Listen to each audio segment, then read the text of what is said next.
Hello and welcome to the Fall Start Fantasy Podcast, episode 25, the podcast where we mix terrible microphones with even worse football takes. I'm Cameron Edgecombe, joined by the greatest co host in history, Josh Newshafer.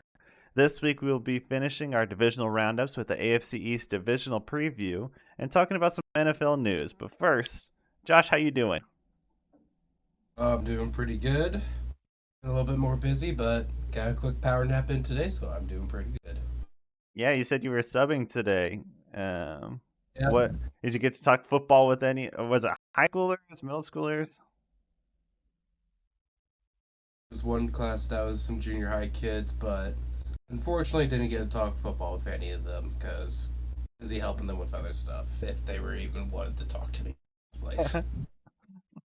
Yeah, I don't think I had a lot of substitute teacher friends when I was in high school. That's interesting because I also work at the grocery store with some of them, so those are the ones that primarily tried to talk to me, and it's mostly about work related stuff. Yeah, that makes sense. Yep.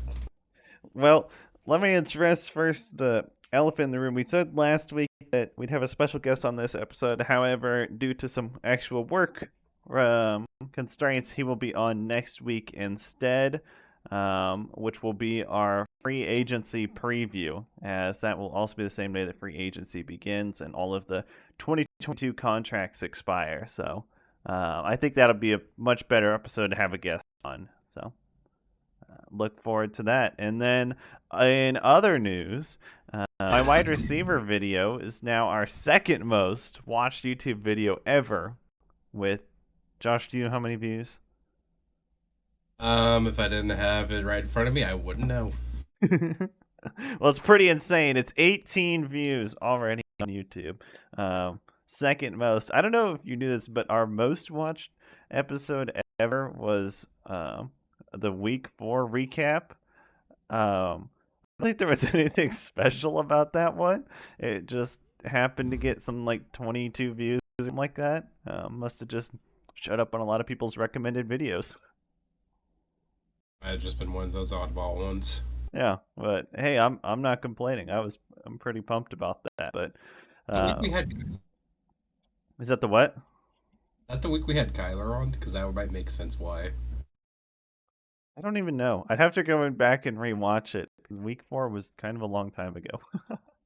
Yeah. Well, let's go ahead and transition to our NFL news. The franchise tag window ended yesterday. I don't know if you were paying attention to the deadline, but it was pretty close for a few players. Only at the very end of it did Saquon Barkley officially get franchise tagged. Mm. I was doing my best to keep up with it. However, just because of how late I've been working, I didn't really have time to check it consistently. So it's one of those, well, gotta go to the bathroom and check it while I can, or check it during my breaks. And hopefully I catch some good news. Sometimes I didn't, sometimes I did. Did see the Daniel Jones news and sequence finding Saquon to the franchise tag. Yeah, I thought it would be the reverse, personally. Yeah, probably should have been reversed because it's a little bit too much money for Daniel Jones. Yeah, and I also thought it would be kind of a front-loaded contract. That way they could compete in the years to come. But instead, it's backloaded. However, the guaranteed money is mostly upfront. So I don't think it's as bad of a contract as initial reactions of $40 million a year uh, because of where the guaranteed money is. And I think after the first 2 years, he can basically be cut for like 10 million dead cap each year. So it's not that bad, but it's still pretty weird. Yeah, if I remember correctly, it's like 82.7 guaranteed in the first 2 years, and then after that, none of it's guaranteed or something like that. Yeah, yeah. So I think it's still kind of a prove it deal for Daniel Jones with just a big number at the top of it. So a lot of Yeah. incentives for him to be good, and well, I think they have a good coach to do that. So I don't think it was a good move. I think they should have franchise tagged him, um, but it's also kind of the move that I felt like they had to make. So Mm. I'm and curious. Yeah, as a result, receivers. yeah. In other news, the other players to get franchise tagged were Tony Pollard, Saquon Barkley, Lamar Jackson was franchise tagged with an unrestricted franchise tag, which was pretty interesting for the quarterback, as that means that other teams can go and pursue him starting next week. However, a lot of teams have already said they're not interested. There's been some speculation about collusion, some about, oh, we don't want another Deshaun Watson situation, but then also some ideas of uh, some people saying that it's play. They're just trying to uh, downplay their interest in Lamar Jackson so that they don't actually have to pay him that much when he does interview with the team. But I think he'll shop around a little bit as a kind of free agent and see what offers come back. Yeah, his is probably the most interesting one on this list, just because it's a former MVP. He's been good when he's healthy. I think my favorite thing that I've been seeing so far is for those teams that have just a ton of cap space, like just say the Texans. I can't remember exactly how much they have, but I know they have a lot. It's like, oh, yeah, no, just have like such a front-loaded contract that the Ravens can't possibly match it. Yeah, I mean, there really are teams out there that could offer him something like $60 million this year. Um, and it's just like that would be something the Ravens absolutely could not do. I don't think the Ravens could afford 50 million, much less. Um, but you never really know with the salary cap, but you do know that it's affecting a lot of teams. And this was kind of interesting. So, other players get franchise tag. Evan Ingram, Deron Payne, Josh Jacobs. Those were all of the franchise tag used, and they were actually all non-exclusive franchise tags. So technically, every single one of those players could go interview with other teams, but because they're not quarterbacks, it's not really talked about the same way. Do you think these teams are playing for a different team this year, or you think that franchise tag would be enough for them? With Evan Ingram, I can see him staying in Jacksonville. Josh Jacobs, after the year he had, I could definitely see a few different teams looking at him with some interest. I know I remember seeing some rumors that Titans might be shipping off Derrick Henry, so if that rumor is true, I can guarantee you they're probably looking at Josh Jacobs. Yeah, and with Joe Mixon also getting probably getting cut, it's just like there's a lot of running backs in this free agency, and then such an awesome running back class that it's just like I get that Tony Pollard, Saquon, and Josh Jacobs are definitely the top players that are available, but it's also, if you end up with a Miles Sanders plus a uh, Naeem Hines is probably gonna be a free agent. We'll talk about that in a bit. It's not that um, much of a difference compared to a guy like Josh Jacobs. Even though he is a much better talent, you can use multiple players to fill that role, if that makes any sense. But some players not tagged that I personally, we had said this is our first miss of our divisional roundup. I said that Orlando Brown would get franchise tagged, and he was not. So I feel a little insulted. Um, but Orlando Brown not tagged. Miles Sanders, Jonathan Jones was a Patriots cornerback. I've been saying for a while he would not get re-signed by the Patriots, and well, I kept putting him on so many different teams. He and Tremaine Edmonds must have been on like 6 different teams in our divisional roundup. It's just players I like. And Vermont Yeah. Jones, the Broncos defensive line, Dave Montgomery, and Jesse Bates all not tagged. I think any one of those players could have been tagged, but all their teams deciding not to. Any of those names jump out to you?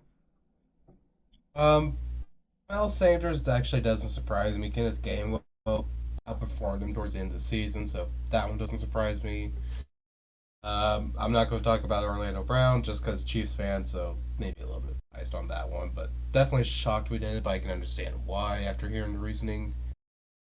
Bates, though, that's the one that surprised me the most, as he was, at least arguably, I would say he actually was the best secondary player on that Cincinnati defense, and losing him is going to hurt.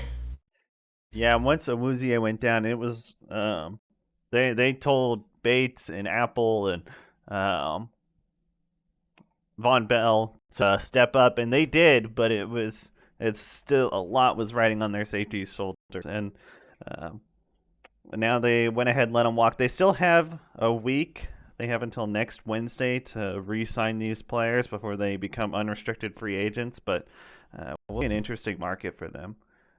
Any of them you think sign a contract before they hit free agency? I think that's going to be the case with Orlando Brown. Chiefs, they're not dumb. They know that um, as far as O linemen, specifically tackles go, there's not a great class right now. Orlando Brown's actually the highlight. Yes, you have Taylor Lewan, but it's also pending a physical. But F class, you're not guaranteed to get the guy you want, so it would be very shocked if they don't re-sign him sometime before start of free agency, just because they specifically didn't tag him for this reason. They wanted the freedom to actually continue to work with him. Free agency. Hit. All right, well, that concludes our NFL news. We're going to go ahead and move on to the divisional roundup. In the AFC East this week, we're starting off with the Dolphins. Josh, take it away with that coaching staff. Alrighty, we are starting with the not quite so fish, but they're still aquatic, so many people would consider them a fish. Starting off, we have the vape god himself, Mike McDaniel, as the head coach. Vape Uh, God. you have like the most generic name outside of John Smith, with Frank Smith as your offensive coordinator, and coming in for defense coordinator, you have Vic Fangio. Um, Looking at their past, like how they did as an offensive defensive unit, Frank Smith, Mike McDaniel, they lead one of the better offenses. Their rushing game wasn't the greatest, but their passing offense was top tier. Basically, only the Eagles and Chiefs could compete with them. Defense, yeah, they left a lot to be desired on that one. Their defense wasn't great. Secondary wasn't awful. That front seven was yeah, they needed some work. We'll just go with that. This is a team that definitely has some issues. So, very first problem, building for the future, anyways. They only have 5 draft picks this year. Their first rounder was taken away from them, otherwise, they would have 6. They don't have a pick until I think the third round, if I remember correctly. They have 1 second and 2/3. As one or the other. Yeah, yeah. Yeah. Losing most of their running back production from last year with free agency potentially. It depends what they do from there. They will definitely need a tight end, as 3 of their tight ends are getting ready to hit free agency. Oh my gosh, really? Yeah. Looking at their list, there's 3 tight ends on there, and most teams carry 3 or maybe 4 if you're a tight end heavy team, which I don't think they are. So that'll be interesting. A lot of their notable names, looking at the agents anyways, come from their defense. And it's the cherry on top. They start 14.25 million over the cap, so you don't want to be. It's Um, not good to be in the red, especially this year. oh yeah. Well, let's look at the goods though. Receiving core minus most likely Gasecki, because for some reason they don't like Gasecki. I don't know why. Gasecki's a good player. Please keep Gasecki, but you do you, I guess. Yes. Outside of that, the receiving core is mostly back. You got Tyreek Hill. You got. I'm blinking on the name all of a sudden. Shoot. Jalen Waddle. Swaddle. Well, this is like, oh shoot. Same with that. Just like, whoops. But, they're back. Tua should be back. I think he was cleared basically right after the Pro Bowl was done. He could have played if he wanted to, but might as well play it safe. But Tua, we'll talk about that in a little bit. And went ahead to put it under good news just because it could happen, and if it does, that's actually pretty decent. But I don't see this actually happening. But they can get up to 38.5 under the cap.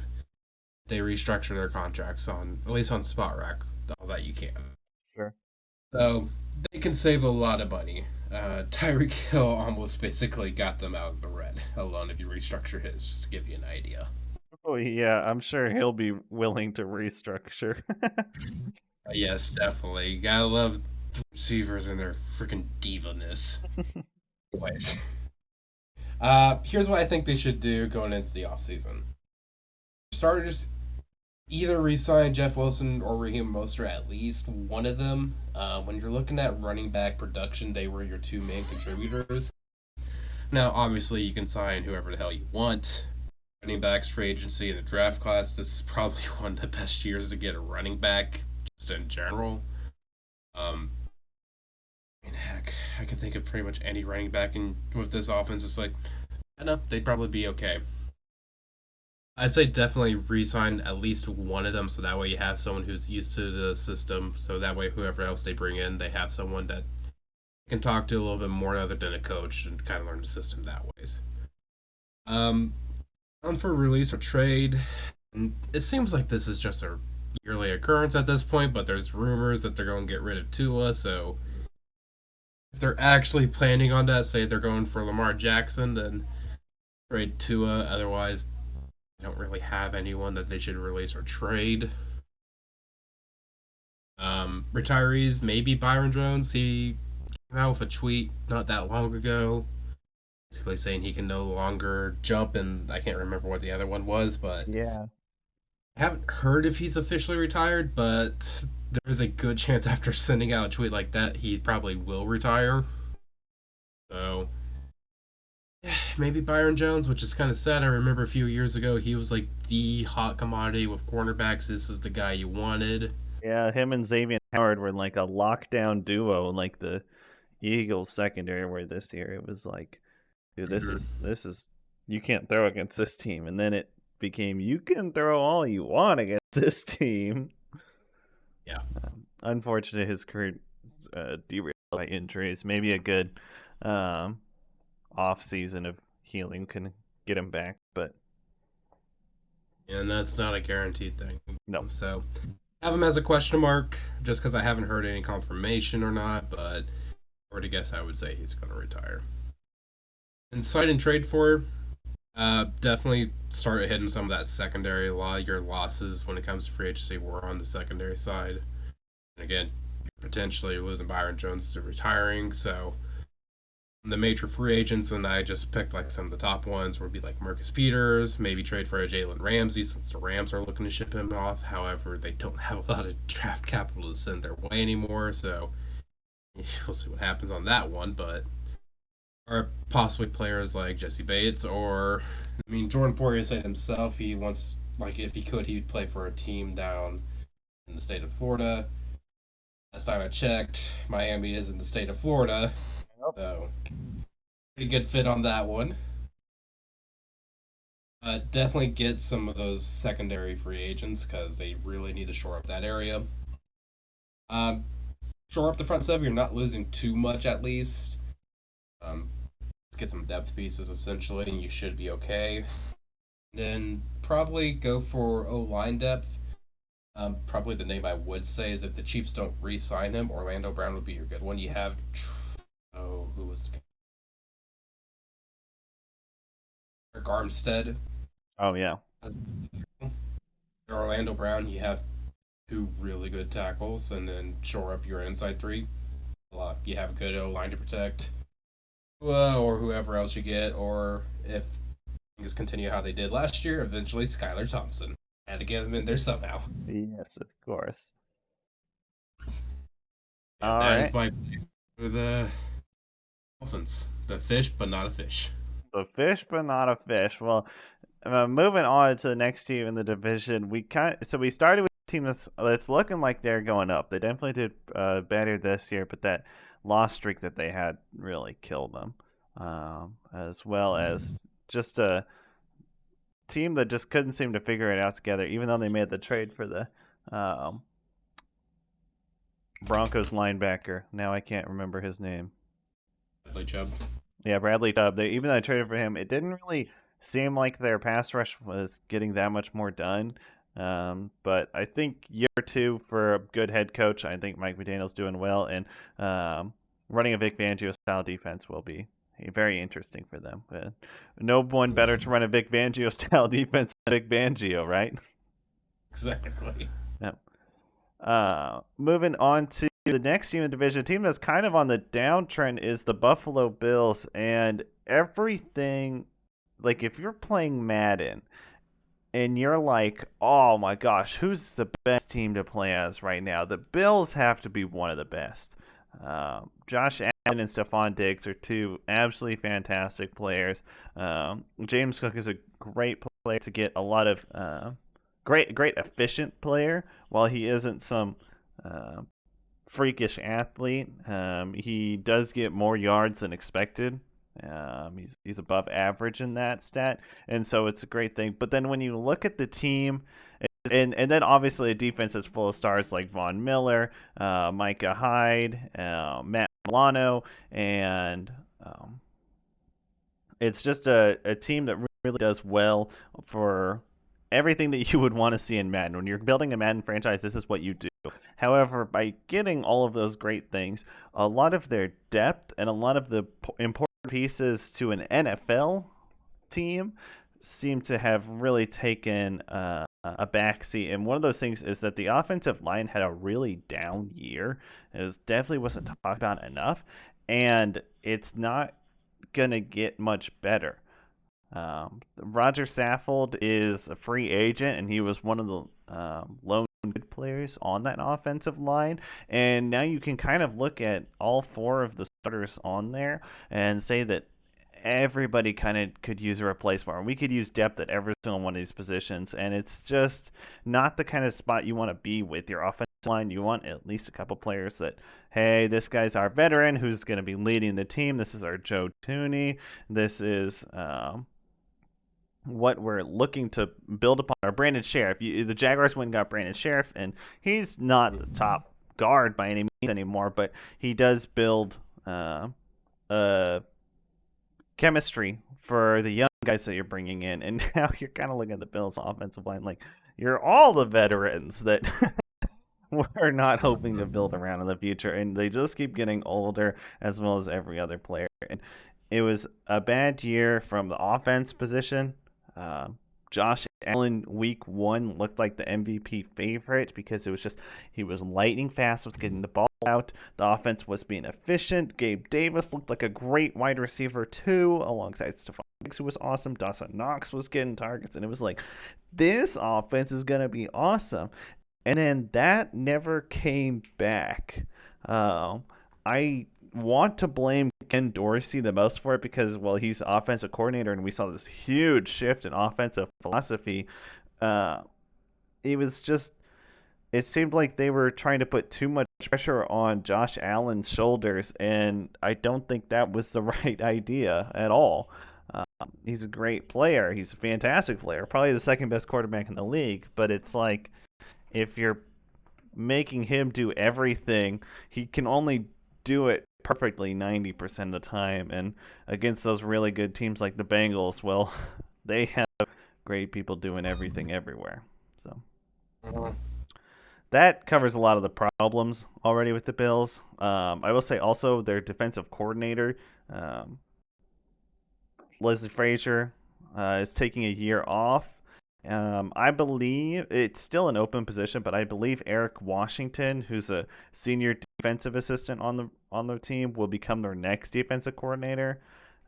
He was the defensive coordinator with the Panthers from 2018 and 2019, which were awesome Panthers defensive coordinator years. So it's kind of like, yeah, go ahead and sign that guy. Go ahead and give him a year, and he's been with the team since 2020. So this would be his fourth year with the team. So he's got familiarity with the roster and the team and the coaching staff. So I like him to be their next defensive coordinator while Frazier takes a year off. But good side is that they can restructure a lot of money.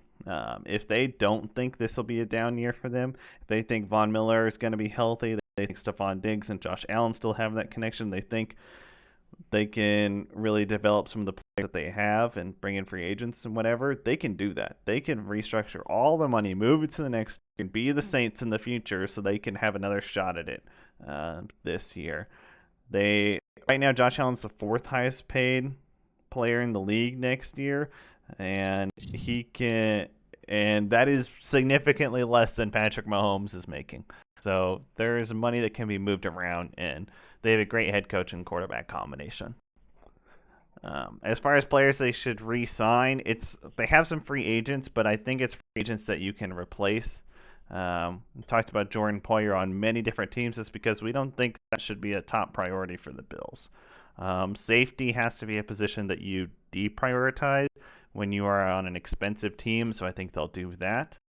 So I think Roger Saffold's the only free agent of note that'll be re-signing, and then I think they go ahead and release Nyheim Hines and Isaiah McKenzie. Both players are costing more money than they're worth, and I think you can go ahead and get more from the rookies that they drafted last year. As far as retirees, I didn't really have anyone of note there. And then guys that I would like them to sign are Paris Campbell and Rashad Penny. Penny, when healthy, was fantastic, awesome, and the team could use another person to take goal line carries away from Josh Allen because Josh Allen is a quarterback, and if you're making him do all the big physical running as well as throwing the ball a lot, it's going to take a toll. And I think Rashad Penny's an awesome, super efficient player that can be really good in a rotation like this. Could be a good goal line back, power back, but also is more dangerous out of the backfield on passing downs than you would think. And then Paris Campbell, I think, is the best wide receiver 2 level player, free agent. So I would like to see the Bills re-sign or sign both of those players. And that is the Bills. I really like that Rashad Penny because when healthy, oh yeah, no, he'd fit that system pretty well. He's a decent receiving back. Back when Chris Carson was healthy, it was Chris Carson's your ground and pound, and Rashad Penny was your scat back. He was the one catching the passes. So I definitely like that idea. Paris Campbell would be solid. I also agree, get rid of Isaiah McKenzie. Nyheim Hines, he's a depth piece, I guess. He did okay in the punt return, so there's that, but otherwise, yeah, just drop him. Overall, I think a pretty solid plan looking forward. It'll be interesting to see if they go all in, kind of like the Saints did every single year, and let's just see if they also end their season once again in heartache like they normally tend to. Yeah, it's a very tough AFC. Probably you should never tank. I don't believe in tanking, and you're paying too many good players too much money to tank. However, if this is a bad year from the team, we see a significant drop off from quite a few players. I think then we're looking at 2024 saying, okay, go full Bears, trade everyone away that you can, and it's going to be kind of ugly for the Bills. But I think it's okay because the most important positions, their head coach and their quarterback, are correct. So. All right. Well, then. So let's go ahead and move on to the Jets then. All right. Alrighty, so Jets head coach Robert Saleh, offensive coordinator. You know him, you love him. He may have ruined Denver for years to come. Nathaniel Hackett. Yes, sir. Is it one of those cases where once again they're trying to bring Aaron Rodgers to insert city name here? Maybe. I will tell, and we'll discuss that next time on Dragon Ball Z. And then defensive coordinator F. Ulbrich, I guess is how you pronounce his name. That's what we're going to roll with, and yeah, we're going to stick with that. This was a very interesting team. They're definitely two different sides of a coin. Offense, I'm trying to think of a nice way to put it, but I can't. They just sucked. Breece Hall was healthy, they were good. They also had a fully healthy line when he was healthy as well, so after Breece Hall went down, and I can't think of the lineman name that went down, but it was pretty damn good too. Oh yeah, the tackle. Yeah, you know who I'm talking about, though. Yeah, he goes down like every single year, and it's just like, man, if you would just stay. Kai Becton. It's like if you would just stay healthy, man, you could be good, but he won't. Yeah, but once those players went down, this Jets offense was abysmal. And I'm being very nice when I say that. However, we have, I'd say at the very least, a top five defense. Heading into next year, I believe they can become a top two defense. Um, Strength of that defense, you have the best corner combo, in my opinion, in the entire NFL. DJ Reed, Sauce Gardner. Good luck throwing on them. Safeties, they're okay, I guess. Nothing standoutish, but I mean, when you got two corners like that, safeties don't need to do as much. Front seven, also pretty solid. That was their weakest point of the defense, but it was still solid at the very least. Yeah, I we got think to see a even big step forward by the defensive linemen, which was really good to see. if I remember correctly, looking at their rankings, their lowest ranking was rush yards, and they were still top 16. Yeah. And they were number 16, but they were still top half. So, very good defensive unit. Offense, yeah.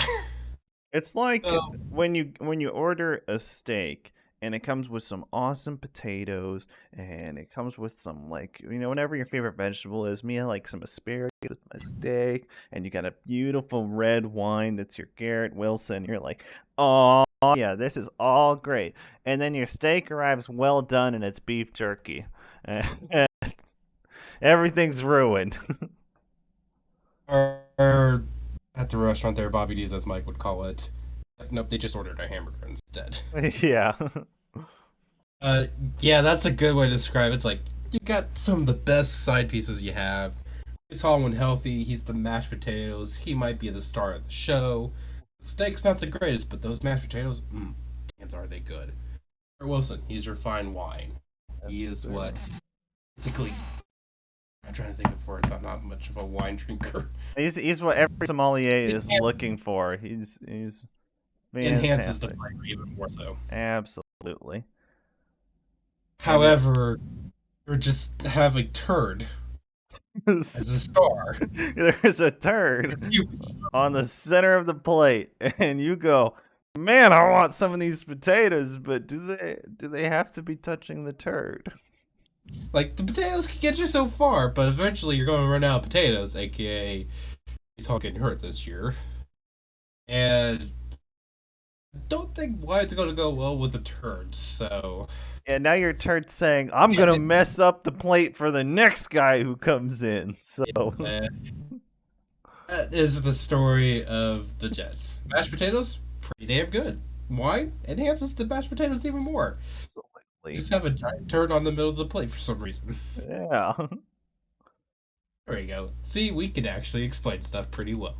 Yeah, look at us. Analogies for days. Now, do you think they trade for that prime beef, that filet mignon that was dropped on the floor last year by a bad server? Or do you think that Uh, Aaron Rodgers goes somewhere else? I think at this point, if he is going to go anywhere, if he's still going to play, he's going to go to the Jets. At this point, however, it's just a question of is he still good enough a filet mignon to where he can actually bring the whole course together? Or has he aged too much? Did he go past the 5 second rule, essentially? Yeah, I think over the offseason that filet mignon rolled underneath the fridge, right, to get into the darkness. And Think so. yeah, and so somebody went and scraped it up, and everyone kind of looked around like, "Is this thing coming back? Are we putting this on the plate?" And We'll find out whether that filet mignon stays there, but we don't know yet. The filet mignon has not decided whether or not it wants to go back out yeah, that's the in the world. problem. I don't even know if But I want to be eaten. uh, I love this. Yeah. Problems. QB. Zach Wilson, the turd. He is the turd. Don't get me wrong, Joe Flacco. Um, Mike was White. also Oh, Mike White was. serviceable. Yeah, he's the steak that's well done. Here's a steak that's well done. He doesn't go with the rest of it, but at least he was edible. Yeah, In this case, most likely just more breakable, because oh god, he took a beating against the Bills. But at least in this comparison, he is edible. It's not great, but it's better than a turd. That's true. But he's not. He's, do you think they bring Mike White back? I believe he's a free agent. Do you think that they bring him back? Maybe for cheap. Let's Leave it say to if they don't re-sign or if they don't trade for Aaron Rodgers, are you thinking that? Well, if they don't trade for Aaron Rodgers, yeah, no, they definitely do. Okay. As other option right now, unless you can sign someone else, is freaking Zach Wilson. Yeah. He is the biggest turd of them all. He is the South Park turd that Randy shit out. He is that turd. He is the biggest turd that there is. Thank But, you for the imagery. you're welcome. Good episode, by the way, in South Park. But Yep, never watched it, so to watch if you have HBO. I do not. Yeah. Zach Wilson, biggest turd there is. Extremely overrated. I thought he had a chance. He did not develop. He sucks. Yeah, he took away his chance. Yeah, I'd say he did. I mean, he lost his team with that press conference where he didn't take any of the blame on himself. Yeah. I think after he said that, you just see the entire team just go, "See ya, wouldn't want to be ya." But despite our best efforts, this is not the anti-Zach Wilson podcast. Unfortunately, I mean, I did call him the biggest turd, so it's close enough. Maybe we'll rename it for next week. Biggest turd podcast. Anyways, where were we? Oh yeah, we're still got some problems. So yeah, we're just going to avoid the QB problem for a little bit here. Other problems, they do start under the cap, but it's not by much. They only have 1.5 million roughly. Looking at their bright sides, they have a very solid young core of players: Brees Hall, Garrett Wilson, Sauce Gardner, studs, complete studs already, and they're getting ready to be there in the second year. It'll be interesting to see what Brees Hall does coming back from injury, but outside of that, just overall really solid. And if restructuring all the contracts that you could on Spot Rec, they can get up to about 30.5 million, which does give you some leeway at least. Players I think they should resign. I think they should resign Sheldon Rankins and LaMarcus Joyner. I'll just give them some solid pieces back that were pretty important. I'm not 100% sure on LaMarcus Joyner, but I kept hearing his name a lot, so I'm going to assume he's very good. I'm sorry, I don't pay too much to the Jets normally. Sheldon Rankins, though, I know he did pretty good for them. And then after that, I would trade for a solid QB, most likely Aaron Rodgers if you can. If not, just find anyone. Make sure you get Mike White back, because again, well done steak, a hamburger is better than a turd at least. Try to see if you can get at least a medium well steak, not a well done if you can, whether it be trading up in the draft somehow, or possibly just picking one up in the free agency. Someone like, I don't know, Pete Bridgewater might be okay with this team. Mayfield might be okay. Someone like that. And the last thing would be just shore up that O-line. If that O-line is healthy, they can give whoever QB happens to be enough time to throw to the weapons such as Garrett Wilson. Give those holes for Brees Hall where he can just zip right through. And if the Jets can just find that nice piece of steak, this is a complete dish. However, I've been stuck with turds since the 70s. Yep. All right. Well, I think, does that conclude your roundup for the Jets? Yep, Zach Wilson is a giant turd. That concludes it. I like it. All right. Well, then the last team we have to go over is the New England Patriots, and I am not going to get any credit for this, but as soon as I saw that the Patriots were looking at a new offensive coordinator, I was like, you know who makes the most sense is a guy that probably has way too much stink on him for them to get a chance, and that is, of course, Bill O'Brien. But Bill O'Brien was a great coach to the team. He just lost his job because he was such a horrible, horrible GM. And unfortunately, a lot of teams weren't willing to forgive that, and that's why he had to go to Alabama with Nick Saban and be the offensive coordinator and do a good job there. Despite kind of an underwhelming offense from Bama last few years, it was as far as like players, it was still a very productive offense, and it was more of it was different, and it was a elite level team, like a professional level team. So I liked Bill O'Brien. I'm not gonna get any credit for saying that he should have been the coaching hire. It was in our show doc well before he was hired, but I am a big fan of that. And really, their defensive coordinator, Bill Belichick. Uh, I don't want to even think about Joe Judge and Matt Patricia. I hope the worst for those two. They're just terrible. So um, we're just going to pretend that the Bills are the only ones that are on their coaching staff, which is great considering they're in the same division as the Bills. When does Bill Nye come into? Problems on the team. It was a middling offense at best last year. Mac Jones definitely did not have the year two that you wanted to see from your young quarterback. It's an old roster and a bad wide receiver core. And I'll throw this to you, Josh. Do you think Mac Jones will be the quarterback of the team in 2 years from now? Years from now, That will be his fifth year option. This is year three. So year four is next year. Year five. Do you think they pick up the fifth year option after this year?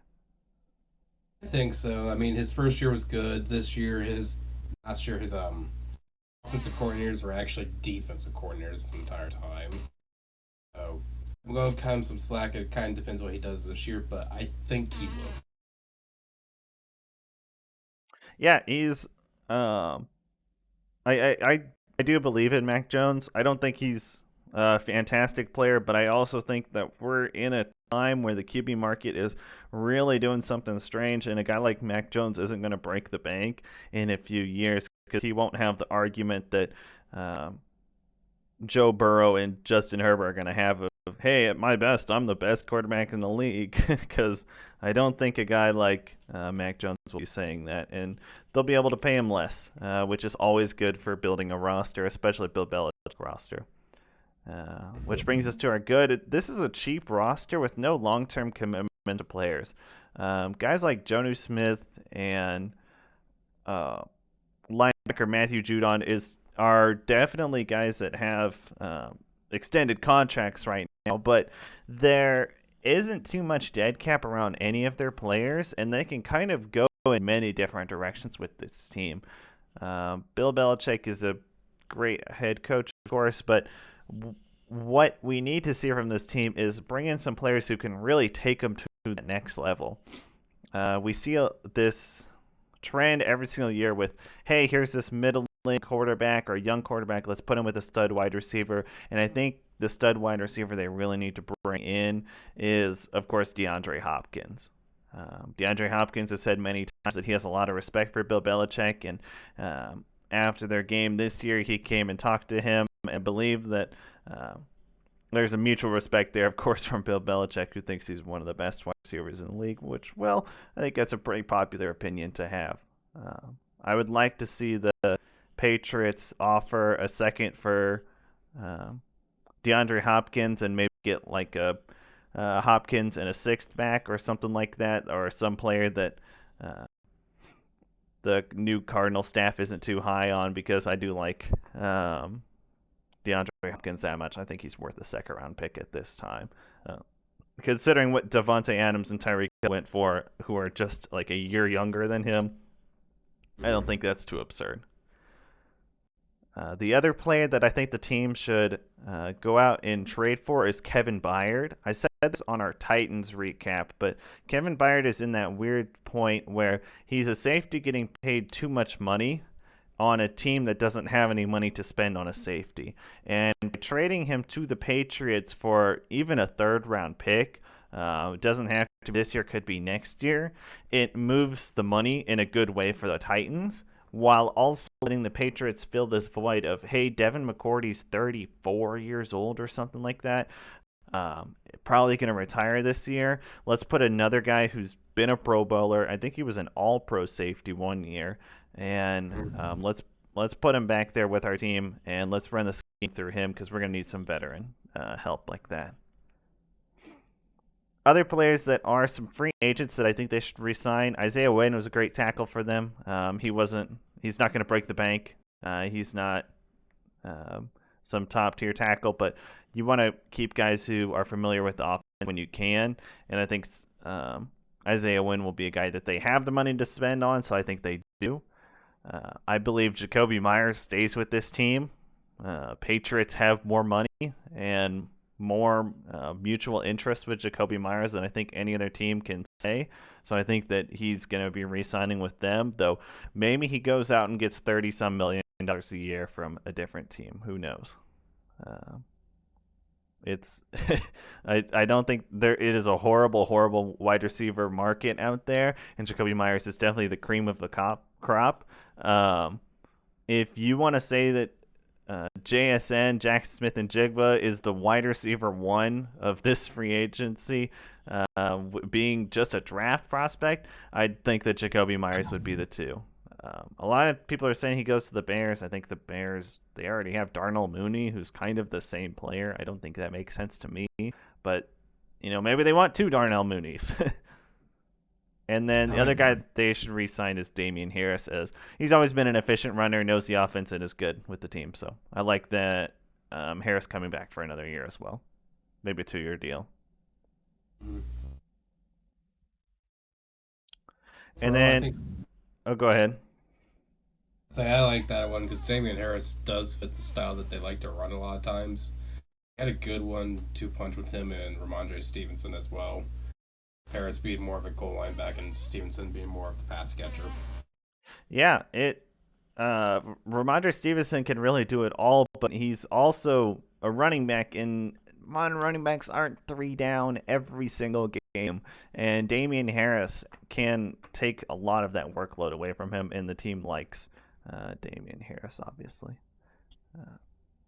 And the only release that they need to do, I don't think they need to release this player, but I don't think they've gotten what they wanted out of him, and his dead cap is pretty low. Is Hunter Henry, their tight end, that they brought in with Jonas Smith. Jonas Smith costs more, and so I think they keep him, even if you want to say that Hunter Henry had better efficiency. It just has been very disappointing from Henry, and it's I think it's time to go ahead and release him, save yourself some extra money, bring in more free agents. And speaking on those free agents, I like older players who have something to prove and want to go to a head coach that they really respect. And guys that make me think of that are Frank Clark, Robert Woods, Eric Kendrick, and Adrian Amos. They're all players who, at this point in their career, are looking to get money and looking to get rings, and I think all 4 of those players can absolutely do that there. Plus, I trust Bill Belichick to get the most out of every one of those guys, even though they all had down years last year, which means that you don't have to pay them as much. So maybe you can sign all 5 of them and trade for Kevin Byard and trade for DeAndre Hopkins and give him a new contract. Say I only have one argument for this player because all of them make sense. Is the very first one you talked about, D-Hop. Just one issue I think of him because I think with his contract he does kind of at least have a say in where he goes if he does get traded. If I remember correctly. Just one issue about him going to the Patriots. Hello, Brian. Does he want to reunite? Oh, that's a good point. I don't. Did he have bad blood when he left? I know that he just said like I want to be traded, and then was immediately traded for way too little. I don't know on that one, but never know. Yeah, you never know. Oh, because I mean, why would you want to leave your D-Hop when you have, at least at the time, one of the best quarterbacks in Deshaun Watson? Good news. At least for the Patriots, DeAndre Hopkins' no trade clause was waived after he was suspended for substance abuse. So, Ah, yeah, hey, so he doesn't have a say. he does not have a say. And I think since Bill O'Brien would be the offensive coordinator, he, it might be less. But I don't know. I've never been in an NFL locker room. I don't know that relationship. So Yeah. It his was just staff one of would those be. points after you brought it up. I was like, I Hmm. wonder if there is blood or not. Oh, that's a fair concern. And also, it's entirely possible that Robert Woods and DeAndre Hopkins, their injuries were way worse than we thought, and there's a reason that they're going to be shipped out. So the Patriots aren't even interested in these guys, but I like them both there. And suddenly we see Mac Jones with a Alabama style offense where you have a lot of good players, a lot of good options, and you get to see him throw to Jacoby Myers, DeAndre Hopkins, Robert Woods, and Kendrick Bourne, while also having Ramondre Stevenson out of the backfield and Jonnu Smith as your tight end with uh, all kinds of different options. It could be a pretty dangerous offense, and I think now is the time for the Patriots to start building up that all-in team. Year 3, Mac Jones. Year 4 is going to be another cheap year for him, but you got to build up some significant pieces this year to be able to go all in next year and actually have a chance of winning. Mm-hmm. But I think that does it for this week's episode. Josh, do you have anything else to before we close out? Not that I can think of for once. I mean, don't have Combine, don't have NFL games, don't have K State. Yeah, we didn't talk about the NFL Combine much. I had mentioned that there were some things I was looking out for last week. I had said that I was really worried about Zach Charbonnet and Kendre Miller's 4 times. Both those players tested really well, way above what I was expecting. So I am back in on both of those two. That's UCLA and TCU's running backs. Mm. Um, Bryce Young did not run the 40, and I don't think he didn't do any of the testing. I know that he weighed in at something like 206, and everyone on Twitter was saying that that guy then just threw up water for 10 straight minutes because there's no way that guy was 206 naturally. Uh, but well done from him there. And then Deuce Vaughn measured tiny. I think he was like the tiniest player to ever be measured at the NFL Combine. Yep, he is the smallest player they have ever measured since they actually started keeping stats of it in 2003. Any He's concern? smaller than Darren Sproles. Yeah. Yeah, he is smaller than Darren Sproles. Any concern from you? No, not at all. Don't get me wrong, NFL linebackers are probably going to hit a little bit harder than a Big 12 linebacker, but Yeah, I don't think KU's linebackers are hitting as hard as Fred Warner or Frankie Louvu on the. I could see Deuce Vaughn honestly being one of those players, kind of like what you say with Tyler Lockett. It's like, oh hey, I got the ball. Oh hey, I got the first down. People are around me. God looks comfortable right now. Yeah, I'm gonna lie down right here. That looks great. Oh, I mean, it's like when you watch Darren Sproles, especially when he was in his prime there in the NFL, he didn't take unnecessary hits. That's how he stayed healthy for so long. It's just like, do I run over, try to truck this guy, or do I just step out of bounds? Do I have the first down? I got the first down. I'm gonna step out this way so you don't hit me too hard. Yeah. I mean, you see the same thing with Tyler Lockett. It's like, why take the big hit for maybe an extra yard? If that extra yard results in a touchdown, it's a completely different story. If it's just a regular yard, you already got the first down. Why bother? Save yourself. Yeah. I really like this running back class. And so I have to I pretty much am updating my running back rankings daily. Let me see who I have right now ahead of Deuce Vaughn because I think that he was my running back 7 last time. I think he's my running back 6 now. But I might have to move um, Eric Gray from Oklahoma ahead of him. For me, of all these guys, I know. I just really liked Eric Gray's testing, and the more I learn about his stats, and how he was used, I'm like, hey, this guy was kind of interesting. Now it's all going to depend for fantasy. It's all going to depend on their draft capital. Any player that goes in the 5th plus round, I'm not going to be interested in outside of the mid to late 3rd rookie drafts, but I don't know. There's some interesting players. If Deuce Vaughn goes in the 5th round, I have no interest in Deuce Vaughn in the NFL level. But if he goes in the late second, third, early 3rd round, where my favorite draft profile hasn't projected to go, I'll be very in on Deuce Vaughn. I don't really care about the playing spot. Yeah, I'll give you an actual comparison here. And KSA fans, so keep that in mind. You know how electric Darren Sproles was? Yes. And I'm going to use Darren Sproles because he's the closest comparison we have, basically. Tariq Cohen is another player who's frequently compared to him. But anyways, go ahead. Electric players in college. Sure. Locales for their team. Darren Sproles. He finished I think it was 4th or 5th in the Heisman his last year there.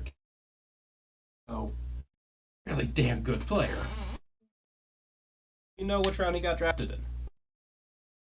2nd round. I remember correctly. I'm actually going to double check. I believe it was 2nd round. 4th round. He was picked 29 in the 4th round of the 2005 draft. Oh, fun. Definitely not as electric in college. But you're still saying if he goes below the 4th round, I don't think he's going to be nearly as. No, it's just so rare, especially for continued success. Every year we see a Myles Gaskin, we see a James Robinson, Elijah Mitchell had his 1 year, and it's like every year we see these guys who have 1 year of awesome, oh great, and then immediately the team's just like, okay, and we're replacing you, and you kind of realize, oh, Tyler Algier was only good because he got all the volume. He wasn't actually that great of a player. And it's sad, but it's just running backs it's not the most difficult position to evaluate. Guys who were good in college are also good in the NFL. Williams, Trent Richardson. What about Trent Richardson? You know who that is? No. Okay. Won the Heisman. And he was god in the NFL. He was a 1st round pick in 2012. What? You get what I'm saying. Well, I'm just saying, like, these guys who go past the 4th round almost never hit. And if you're someone out there who's holding Isaiah Pacheco, be very, very nervous, because there's nothing to suggest that the Chiefs won't just bring in 2 more running backs this year. I mean, they already had Clyde Edwards-Helaire was getting tons of receiving work at the start of the year, and then Pacheco earned himself a role. CEH got injured. Jerick McKinnon couldn't do a full-time role. Ronald Jones was awful. Derek Gorham was a practice squad guy, and it was just like, well, you're the guy. And I love how Pacheco runs, love the player, but I'm not in on him in fantasy long term. I don't think he's worth much. So the only reason why I'm arguing this, and not strictly just because, I love Deuce Vaughn, is, and I've heard basically every single person say this year's running back class is just different. Don't often see a class this deep. This is like the one year to me where that fourth, fifth, sixth, heck, maybe even seventh round draft pick for a running back might actually be pretty valuable. This is the one year where I think that could actually be the case. Yep. It's because of how deep this draft is at. Yeah. Draft capital is going to be different this year.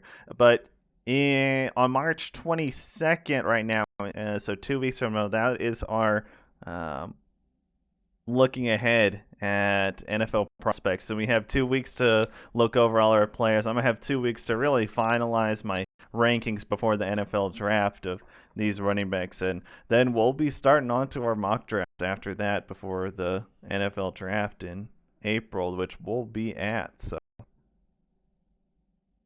Hell yeah. all right. Well, we will be back next week to talk about our last minute NFL free agency predictions. So be sure to follow us on Twitter at FallStartFPod. We will see you all next week so you can be ready before the ball is snapped. Thank you and goodbye.